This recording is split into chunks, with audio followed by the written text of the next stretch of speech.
அன்பு நேர்களுக்கு இனிய வணக்கம். நம்மோடு சரவணகுமரன் ஐஆர்எஸ் இணைந்திருக்காங்க. சார் வணக்கம். வணக்கம். அன்பு நேர்கள் அனைவருக்கும் வணக்கம். சமீபத்தில் ஒரு செய்தி ரொம்ப வலிக்க வைத்தது. அப்படிங்கிறது, ஒரு மின் பொறியாளர் தன்னுடைய ஃபேமிலியில் ஒருத்தருக்கு கேன்சர் அப்படிங்கிறதுனால ஒட்டுமொத்த ஃபேமிலி என்ன பண்ணிடுறாங்கன்னா விஷம் இருந்தி தங்களை மாய்த்து கொள்றாங்க.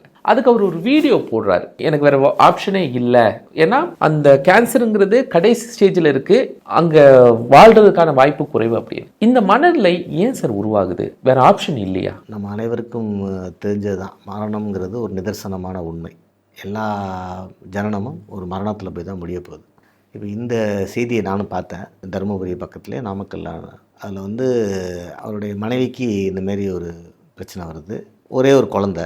அந்த நோய் ஒரு மனித குலத்தில் இருக்கிற ஒரு மோசமான நோய்களில் அது ஒன்று கேன்சர் அப்படிங்கிறது. ஸோ அப்போ ஒரு நேரத்தில் அவருக்கு தோணுது, இதை ட்ரீட் பண்ண முடியாது, தன் மனைவியை காப்பாற்ற முடியாது அப்படின்னு அவருக்கு தோணுது. மற்ற எத்தனையோ வீடுகள் நடக்குதானா, நடந்துகிட்ருக்கு. யாரோ ஒரு வீட்டில் ஏதோ ஒரு இடத்துல இந்த மாதிரியான மரணங்கள். நீங்கள் இன்றைக்கி one of the highest incident cancer அதிகமாகுது. அதுக்கு உங்களுக்கு காரணங்கள் தெரியும். என்விரான்மெண்டல் ரீதியாக, ஃபுட்டு ரீதியாக, இப்போ நம்ம தண்ணி மாசடைஞ்சிருச்சு, காற்று மாசடைஞ்சிருச்சு, உணவு மாசடைஞ்சிருச்சு, என்ன நீங்கள் பயன்படுத்துகிற பொருள்கள் ஃபுல்லாகவே கெமிக்கலு.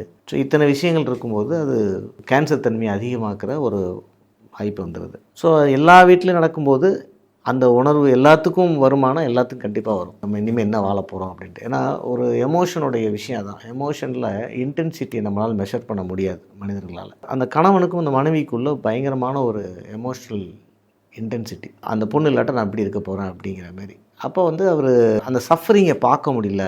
அது ரெண்டாவது, ஏன்னா அதில் ஒரு வலி இருக்கும், அதில் ஒரு சஃபரிங் இருக்கும், அதையும் பார்க்க முடியல. ஸோ ஒன்று வலியை அந்த பொண்ணு தாங்க முடியாமல் இருப்பாங்க, அதை தாங்க முடியாமல் இவர் இருப்பாங்க. ரெண்டாவது, இதை க்யூர் பண்ண முடியாட்டா என்ன பண்ண போகிறோம் அந்த உலகத்தில் அப்படிங்கிற ஒரு வெறுப்பு, ஒரு அப்பத்தி. மனித நாகரிகங்களில் நிறைய விஷயங்கள் பார்த்திங்கன்னா, இந்த மரணத்துக்கும் இந்த நோய்களுக்குள்ள வலிகளை தீர்க்கறதுக்கு தான் நாகரிகங்கள் நிறைய விஷயங்கள் பண்ணியிருப்பாங்க, இந்த அப்பத்தி வரவிடக்கூடாதுன்ட்டு. அது என்ன சார்?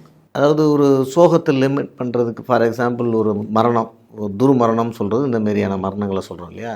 அதில் எப்படிப்பட்ட மரணமாக இருந்தாலும் இந்த ஒரு 14 நாள் அந்த சோகத்தை ஆற்றுறது, உட்காந்து பேசுகிறது, அந்த மாதிரிலாம் பண்ணி ஒரு கம்யூனிட்டியாக கூட இருக்கணும் இந்த இடத்துல எமோஷனல்.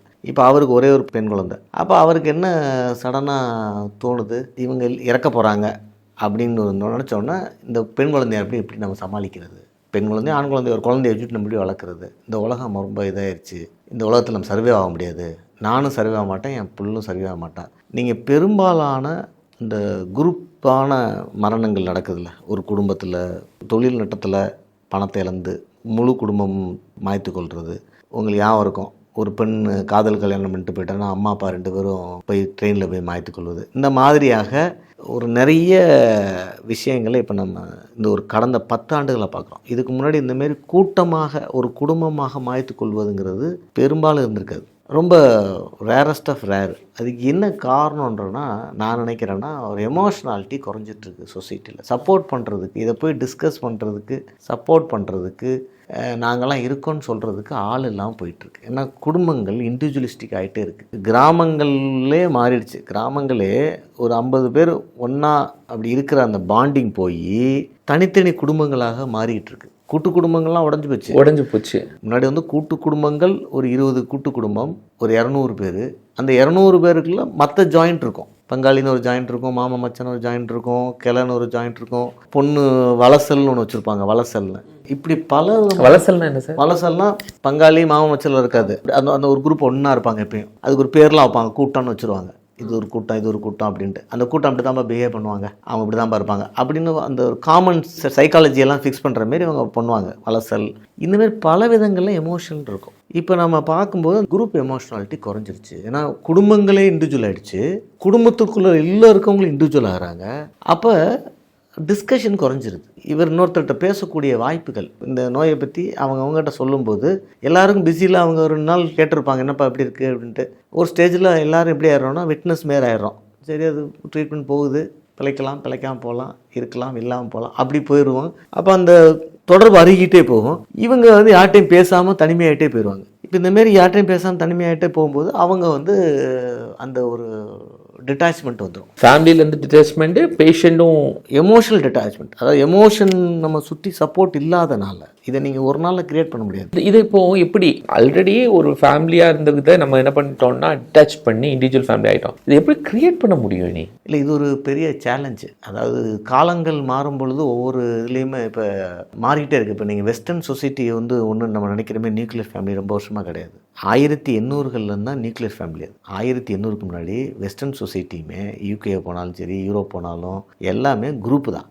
எல்லாம் குரூப் சொசைட்டி தான். இங்கே தான் நம்ம சொல்கிறோம் மச்சான் மாமா அதெல்லாம் இருக்காங்களா, இல்லை அப்படிலாம் இல்லை. அங்கே எல்லாமே உண்டு. நீங்கள் இங்கிலீஷில் எல்லாத்துக்கும் கிராஸ் கசின்னு, இந்த கசின்னு, எல்லா கசின்னு இருக்குல்ல, நீஸு, நெஃப்யூ, இது எல்லா வார்த்தையுமே அங்கேயும் இருந்த வார்த்தைகள், அர்த்தம் இல்லாமல் போன வார்த்தைகள்.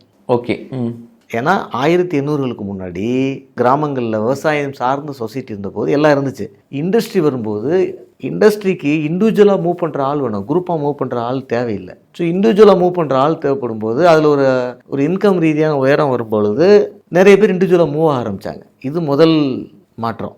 ரெண்டாவது மாற்றம் எப்போ வந்துச்சுன்னா வேர்ல்டு வார் 1 and 2ல் வந்து உடஞ்சி யார் இருக்கா யார் போனான்னு அப்புறம் வாரெலாம் முடிஞ்ச பிறகு எல்லாம் சேர்ந்துப்பான். அதுக்கப்புறம் சிட்டிஸ் ஃபார்ம் ஆச்சு. எந்த சிட்டி, எல்லா சிட்டியுமே உங்களுக்கு இப்படி தான் இருக்கும். ஜப்பானே, அதாவது இந்தமாரி எமோஷனு சோஷியல் ஸ்ட்ரக்சருக்கெலாம் பேர் போன ஜப்பானு, அந்த சிட்டிஸ்லாம் வந்து இப்படி தான் இருக்கும். அங்கேயுமே இந்த ப்ராப்ளம் இருக்கும். ஜப்பானோட வில்லேஜில் இருக்காது, ஆனால் சிட்டிஸில் பார்த்தா இந்த இது வந்துடும். ஆனால் நம்மளோட பெட்டர், நம்மளோட ஜப்பான் சிட்டிஸ் வந்து மச் பெட்டர் எமோஷனலாக சொல்கிறேன். ஏன்னா ரூல்ஸை ஃபாலோ பண்ணிடுவாங்க. அட்லீஸ்ட் நம்ம இங்கே எமோஷனாகவும் கம்மியாக இருக்கட்டும், ரூல்ஸும் ஃபாலோ பண்ணுறதில்ல. அதனால தான் ஏகப்பட்ட குழப்பம் இருக்குது. நான் சொல்கிற 2 பாயிண்ட்டு, கிராமங்களில் எமோஷன் இருக்கிறதுனால பிரச்சனை கம்மியாக இருக்கும், ரூல்ஸை பற்றி அவங்களுக்கு தெரியாது. நல்லா ஜப்பான், டோக்கியோ, யூஎஸில் முக்கிய சிட்டிஸில் ரூல்ஸ் ஸ்ட்ராங்காக இருக்கும், எமோஷனை பற்றிலாம் இருக்காது.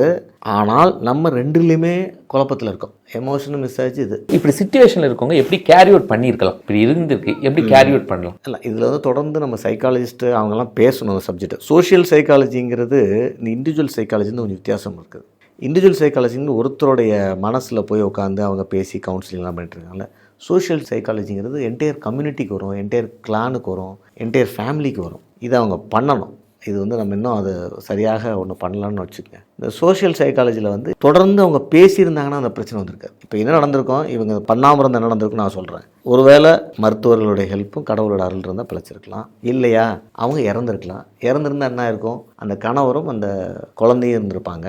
அதுக்கப்புறம் வாழ்க்கை வழக்கம் போல் ஓடி இருக்கும். அந்த குழந்தை பெரிய ஆளாக இருப்பாங்க, கல்யாணம் பண்ணியிருப்பாங்க, குழந்தை வந்திருப்பாங்க, அவங்களுக்கு இந்தமாரி அம்மா இருந்தாங்க, இப்போ இதானாங்க அப்படிங்கிற விஷயம் ரெக்கார்ட் ஆகும். இது வாழ்க்கையோட ஒரு தொடர்ச்சியாக இருந்திருக்கும். ஒரு நாள் அவங்களுக்கு திடீர்னு யார்கிட்டையும் பேசாமல் இந்த முடிவு எடுத்து, இன்னொன்று அவர் அரசாங்க வேலையில் இருக்கவர், மின் வாரியத்தில் பணிபுரியுது. மின் வாரியத்தில் ஒரு பாதுகாப்பான வேலையில் தான் இருக்கார். ஒன்றும் பாதுகாப்பு இல்லாத வேலை இல்லை. நாளைக்கு என்ன பண்ணுவோங்கிற கேள்விக்குறியான ஒரு நிலை இல்லை. ஆனால் அதையெல்லாம் தாண்டி இந்த உணர்வு வந்து அவங்கள வந்து தனிமைப்படுத்திடுது. இந்த உலகமே நமக்கு வேணாம் அப்படிங்கிற ஒரு விஷயம் வருது. இதை வந்து அவங்க உறவுகள், சொந்தங்கள், பந்தங்கள், இந்த எமோஷனல் சப்போர்ட்டு, இது எப்படி நான் ஒரு எக்ஸாம்பிள் சொல்லலாம்னா, நீங்கள் கிராமத்தில் இருக்கவங்களுக்கு தெரியும். நீங்கள் வந்து ஒரு நெல் வைக்கிறீங்கன்னு வச்சுக்கோங்க. நீங்கள் என்ன தான் பம்ப் செட் வச்சு நெல்லுக்கு தண்ணி அடித்தாலும் அது நெல் நல்லாயிருக்கும், உயிர் வாழும். ஆனால் அது பெய்கிற மழைக்கு ஈக்குவலாக இருக்காது. ஒரு பெய்கிற மழை இருக்குல்ல, அந்த மழை வந்து தண்ணி கீழே மட்டும் கொடுக்காது, சைடு கீடு எல்லாத்துலையும் கொடுக்கும். ஒரு 360 டிகிரி ஹியூமிடிட்டியை கொடுக்கும். அந்த நெல்லுக்கு தேவையான குளிர்ச்சியை, தேவையான தண்ணியை எல்லா டைமென்ஷனும் கொடுக்கும். ஸோ அந்த மழை பெஞ்சா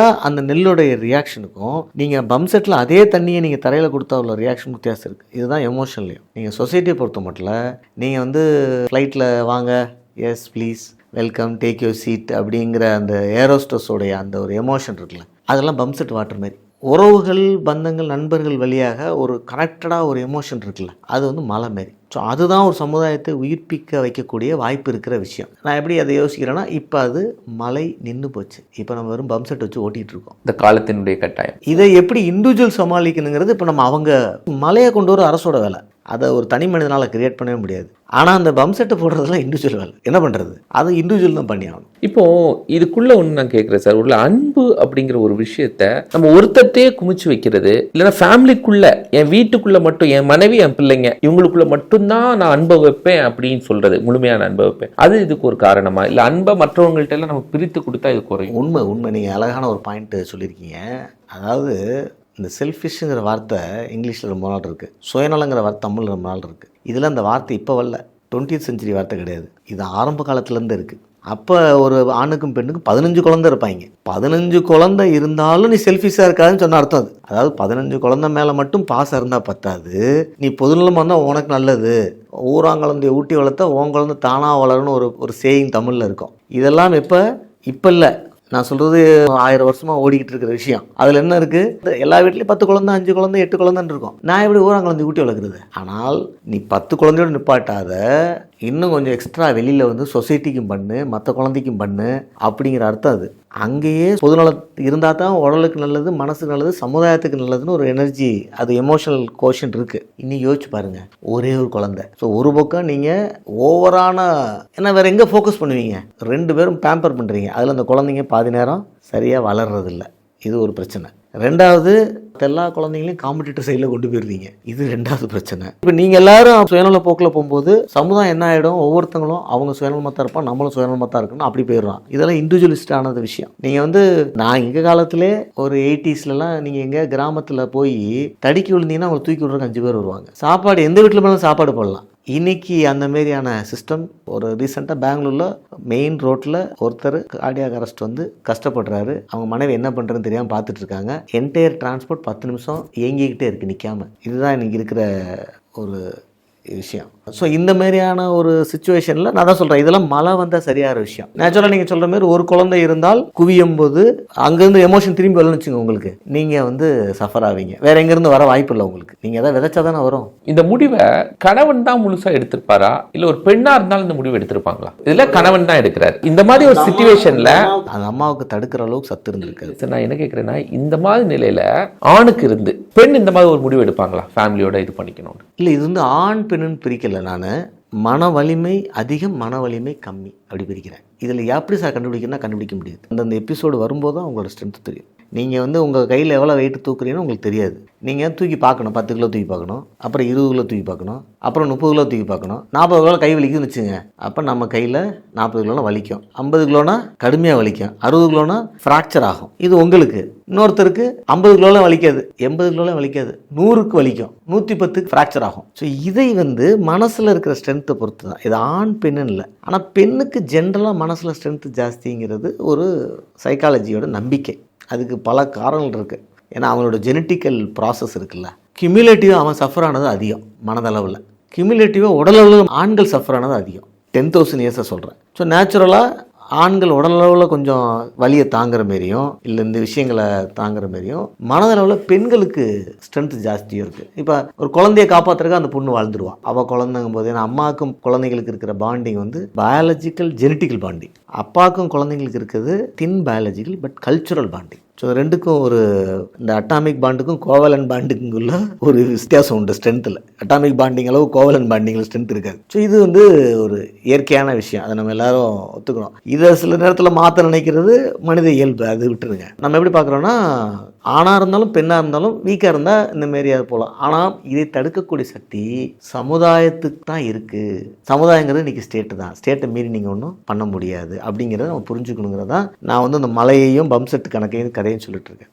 மறுமணம் அப்படிங்கிற ஒரு விஷயம் இருக்குல்ல. இதுக்கு முன்னாடி நிறைய இடங்கள்ல எங்க தந்தையாருடைய 3வது மனைவியுடைய குழந்தை நான், முதல் 2 மனைவி அவங்க இறந்து போயிட்டாங்க அப்படிங்கிறதும். நம்ம இப்போ வள்ளலாருடைய ஹிஸ்டரியை கூட பார்க்கும்போது ராமையா அவர்களுடைய 4வது மனைவியினுடைய 5வது குழந்தை அப்படின்னு பார்ப்போம். அந்த இடத்துல ஒரு விஷயம் நம்ம ரொம்ப கவனமா பார்க்கக்கூடியது, அதுக்கு முன்னாடி நோய் வந்து இறந்திருப்பாங்க, ஒவ்வொருவரும் நோய் வந்து இறந்துருப்பாங்க. இது காமன் ப்ராக்டிகலி. பட் அதை டிஸ்டன்ஸ் பண்ணி இன்னொரு லைஃபுக்குள்ள போய் அதை கொடுக்கணுங்கிற ஒரு கட்டுப்பாடு இருந்தில்ல, அந்த மாதிரியான கட்டுப்பாடு இப்போ இல்லை, அப்படி கூடாது அப்படின்னு சொல்கிறதுனாலே சார்? அதாவது இல்லை, அதாவது இப்போ நான் வந்து ஒரு சிம்பிள் ஈக்குவேஷன் தான் சொல்கிறேன்.